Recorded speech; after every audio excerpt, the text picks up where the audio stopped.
అందరికీ నా నమస్కారాలు. నా పేరు మధునాయుడు. ఈ వీడియో ద్వారా చిత్తూరు జిల్లా పాలసముద్రం మండలం మఠవలం గ్రామంలో ఉన్న ఒక ప్రాచీన దేవస్థానం గురించి కొన్ని ముఖ్యమైన విషయాలను ప్రజలకు తెలియజేయాలనే ఉద్దేశంతో ఈ వీడియో చేస్తున్నాను. ఇది శ్రీ ఆనందవల్లి సమేత శ్రీ గోవస్థనాథేశ్వర స్వామి ఆలయం.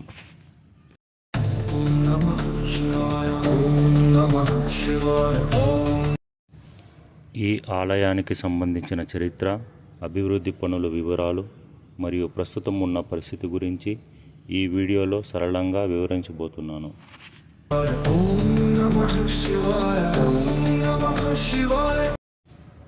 ఇప్పుడు మీరు చూస్తున్నది ఈ దేవస్థానానికి సంబంధించిన శిలాఫలకం. సుమారు 3 నుంచి 4 సంవత్సరాల క్రితం ఈ ఆలయ అభివృద్ధి పనులు ప్రారంభించామని ఈ శిలాఫలకం ద్వారా తెలుస్తుంది. ఈ ఆలయ మహిమ 2017 సంవత్సరంలో ఈటీవీ తీర్థయాత్ర కార్యక్రమం ద్వారా ప్రపంచానికి పరిచయం చేయబడింది. ఆ కార్యక్రమానికి సంబంధించిన పూర్తి వీడియో లింకును ఈ వీడియో డిస్క్రిప్షన్లో మరియు కామెంట్ సెక్షన్లో ఇస్తున్నాను.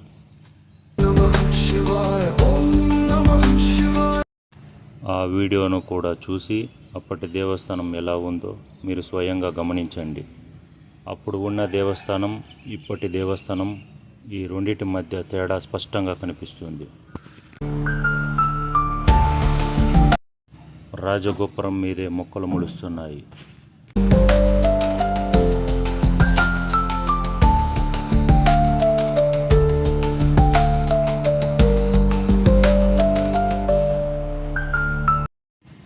ఈ వీడియో ఎవరిని విమర్శించడానికి కాదు, రాజకీయాల కోసం కాదు, ప్రజల విషయాలు తెలియజేయడం కోసం మాత్రమే.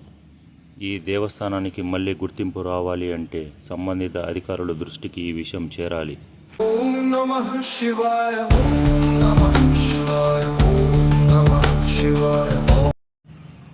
సుమారు 3000 సంవత్సరాల చరిత్ర కలిగిన ఈ ప్రాచీన దేవస్థానం చోళరాజులు నిర్మించిన అత్యంత విశిష్టమైన శైవ క్షేత్రం ఇది.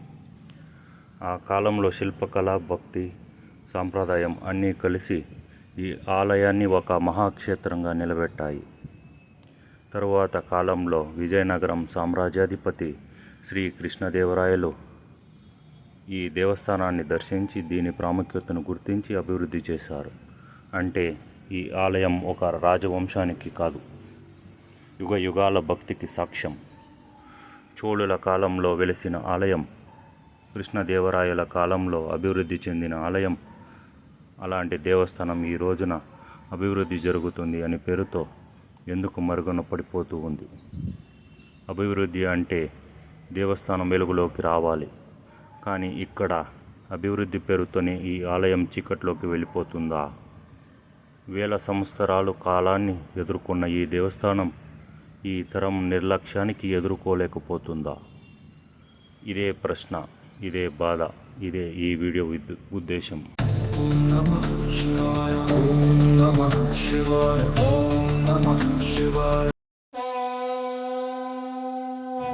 స్వయంభు శివలింగంపై బట్టలు కప్పబడి ఉన్నాయి. మన పురాణాల ప్రకారం పరమశివుడు ముల్లోకాల ఏలిక, త్రిలోకాధిపతి. అంతేకాదు, ఈ విశ్వంలోని 14 లోకాలను చతుర్దశ భువనాలను పాలించి ఆ ఆదియోగి ఇక్కడ కొలువై ఉన్నాడని భక్తుల విశ్వాసం.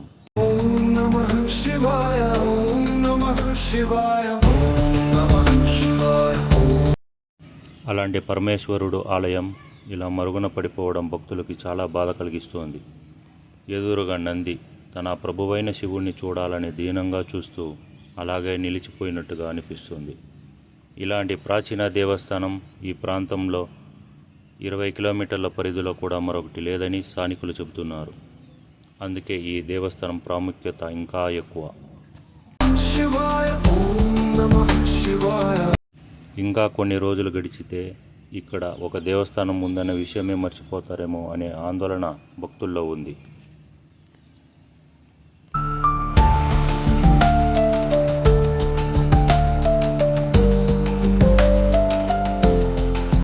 ప్రస్తుత ఆలయ ప్రాంగణంలో చెత్త, ఇసుక, ముళ్ళ పొదలు కనిపిస్తున్నాయి.